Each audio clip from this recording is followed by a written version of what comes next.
All right. Hi, everyone. Welcome to Mindgasms. I'm going to do Mindgasms Quickie today on this idea I've been thinking about a lot. Jordan Peterson's what he calls postmodern neo-Marxists. And I've been learning about postmodernism lately. And the more I learn about it and the more I talk with people about it who know a lot more about it than I do, the more I realize that Jordan Peterson is just totally, completely wrong about this boogeyman he basically invented. That's this imaginary fantasy of his called postmodern neo-Marxists. Now, before I get into that, I want to say I don't have as much of a problem with Jordan Peterson as a lot of people do. I think he has some worthwhile things to say, and I think he has good intentions. I think he has some valuable advice in terms of psychology, and I like the way he looks at mythology, especially when he does comparative mythology rather than just Christianity, although his perspective on that is fairly interesting too. But anyway, this term postmodern neo-Marxist that he uses, I think that the people he's totally right in the people he applies it to, the like so-called social justice warriors at the university who are demanding that and literally making it a law that you have to refer to someone by their preferred gender pronoun, and there are like over 100 different gender pronouns now. So I think he's right that those people are becoming a problem in universities. But I think that this is kind of like an academic disagreement, I guess you could say.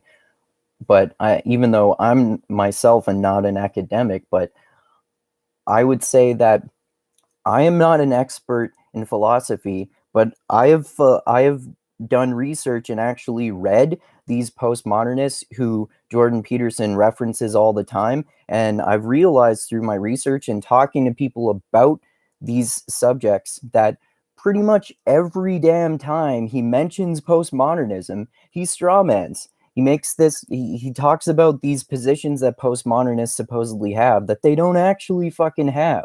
And this is like, I've been debating with people about this probably too much for my personal sanity and psychological health, but it's because it just annoys the fuck out of me when people talk about, oh, postmodernism is evil, man, it'll destroy the world, they want to break down all power structures, bro.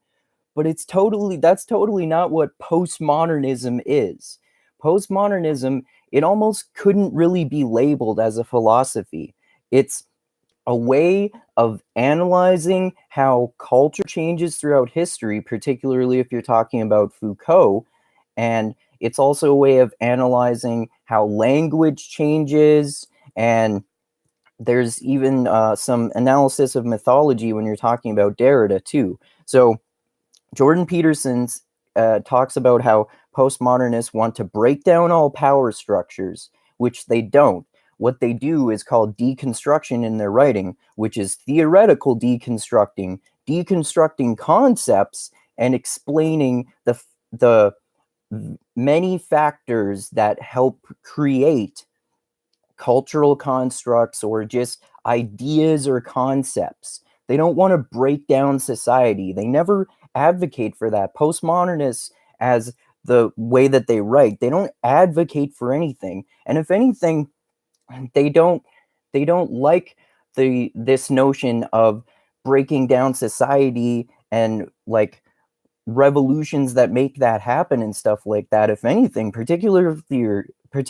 if you're talking about people like Foucault, it's almost like he doesn't advocate morally one way or the other, but it's almost like he's talking about the way that culture is changing. And particularly if you look at someone like Zygmunt Bauman, who's a sociologist who analyzes things from a postmodern perspective, he talks about what might happen in the future as it being a consequence of modernism and the modern era.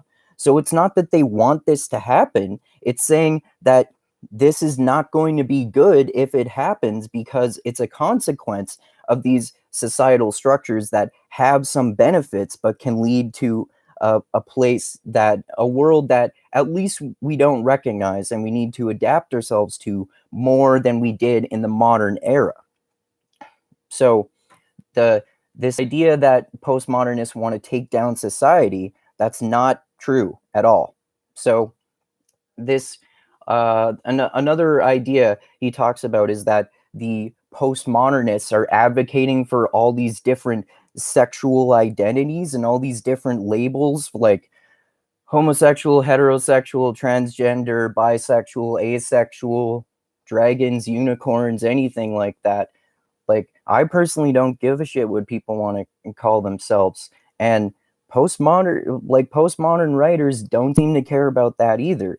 The way and like the it seems more likely that postmodernists would actually be in opposition to this thing that's happening at universities with all these different sexual labels and stuff like that, because they're a product of modernism. Like, the way Foucault analyzes this in his book The History of Sexuality Part 1 is he's talking about how in the modern era people started to invent these terms like homosexual and heterosexual and so on. And before that, there weren't these words. So people were free to sexually experiment and choose their own sexual identities. And you didn't have to stick to one rigid set of characteristics that describe your sexuality, like homosexual or heterosexual. Like, homosexual people experimented more and could experiment more and stuff like that and find their sexual identity like you do with the rest of your identity.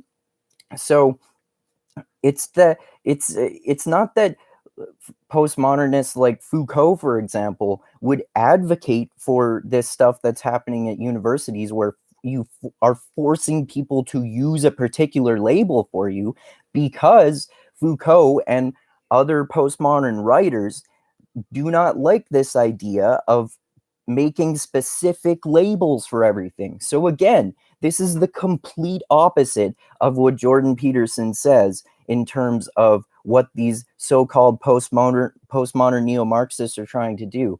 Oh, and let's not forget that the term postmodern neo-Marxist is not a thing, because postmodernists and Marxists are basically in opposition to each other. You could say that even though they don't morally advocate for things, you could definitely interpret postmodernists as anti-authoritarian and anti-absolutist. And Marxists are authoritarian and absolutist. They want to break down society so they can replace one societal power structure with their own personal societal power structure. Postmodernists do not want to break down society and replace it with their own personal power and political structure. They don't like the ideas of these things. And some Marxists offer some of the best criticisms of postmodernists, and vice versa. And when postmodern writers like Derrida, for example, in his book Spectres of Marx, talk about Marxism, they criticize capitalism, and other postmodernists do too, which is why some people have this completely invalid assumption that they're against capitalism, because they criticize capitalism, but they also criticize Marxism, communism, and socialism. It's not that they're on one side of these things. They're trying to analyze them more than anything else.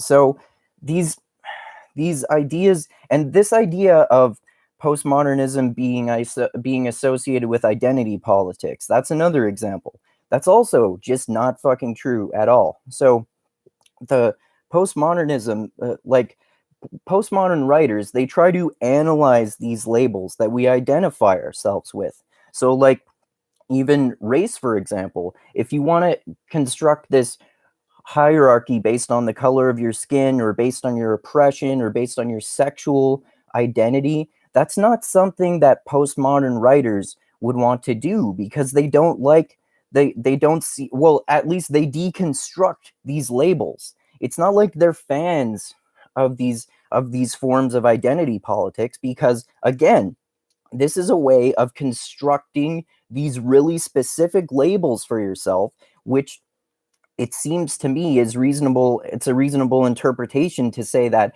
before we started using all of these labels for ourselves in terms of identity politics, it was a more free society because people could try to find their identities and experiment with the identities more without trying to find these specific rigid labels with rigid characteristics that you have to stick to. So again, identity politics is not a postmodern thing at all.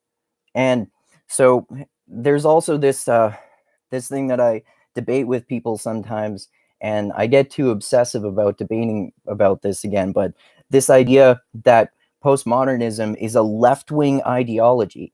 This is also just bullshit. It's not a political ideology. Like I said, there's not a consistent moral framework or a consistent framework of any kind. Like, postmodern writers disagree with each other all the time. They don't like I haven't read any postmodern writers that write that much about politics other than the way politics is in our current society today. It's not like they're saying conservatives are bad and left-wing people are good. They're not advocating for left-wing political positions on anything. Like I said, all of those ones that Jordan Peterson just talks about, they do not advocate for any of those positions. And like I said, they don't moralize or advocate for anything one way or the other. But in a way, if you look at some postmodern writers like Foucault, for example, like when I said when he was talking about sexual identity, it almost seems like a conservative interpretation in a way, like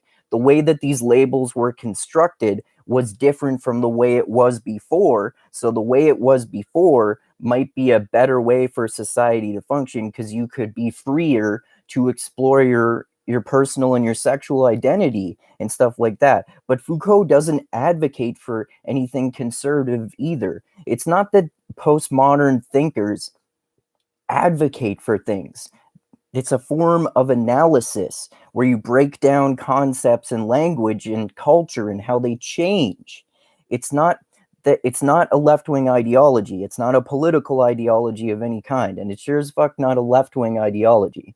So anyway, those are my basic thoughts on what Jordan Peterson gets wrong about these things. And public intellectuals in general seem to talk, you'll notice once you start researching postmodernism and reading books by people like Derrida and Foucault and Zygmunt Bauman, that when intellectuals talk about quote unquote postmodernism in public, they almost always strawman it and say that they have postmodernists, so-called postmodernists, have positions that they don't actually have. So, and like people that Peterson associates with too. And like I said, I'm not saying that this is the reason that we should, so to speak, throw the baby out with the bathwater. Like I often say, I'm a fan of public intellectuals in general, and I like some of what Jordan Peterson says, but it's pretty clear to me that a lot of public intellectuals, including Jordan Peterson, have not actually read work by postmodern writers. It's pretty clear to me that they have not actually read the books by these people that they criticize. And it's pretty clear that a lot of these people like Jordan Peterson are very well read in many subjects and other subjects other than postmodernism and often philosophy in general. But I think that it's really important to read philosophy and really important to read something before you criticize it, and really important to read about postmodernism. So it's odd to me that Jordan Peterson is kind of intellectually lazy when it comes to learning about postmodernism. And I think that's a personal flaw in someone who's this public intellectual who's supposed to be so smart, who's apparently a genius. And I've been arguing with my friends a little bit about how he's such a genius that he can totally understand the flaws in postmodernism, even though he hasn't read it, which is not true because he does not understand postmodernism at all. So anyway, this is my whole just like soapbox rant about what Jordan Peterson gets wrong about postmodernism. His postmodern neo-Marxist boogeyman does not exist. All right. So anyway, I hope you all like this. I just wanted to do this for one of my quickies because it's just a little rant about something that's been annoying me a lot lately.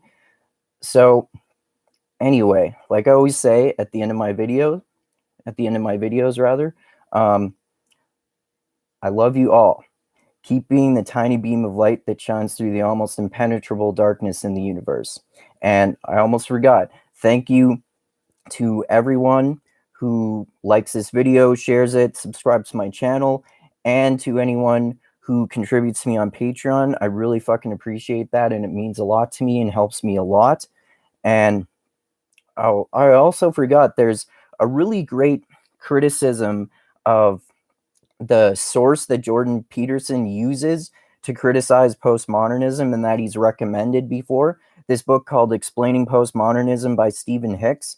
And that book is just full of completely inaccurate declarations and interpretations of postmodern thinkers. There's a great video about it from the YouTube channel called Cuck Philosophy on that book, Explaining Postmodernism by Stephen Hicks. And I'll add the link for that in the description to that video. So anyway, most importantly, always remember this, everyone. The funk cures all. All right. Thanks everyone so much for watching and listening. And adios until next time. Keep having mindgasms.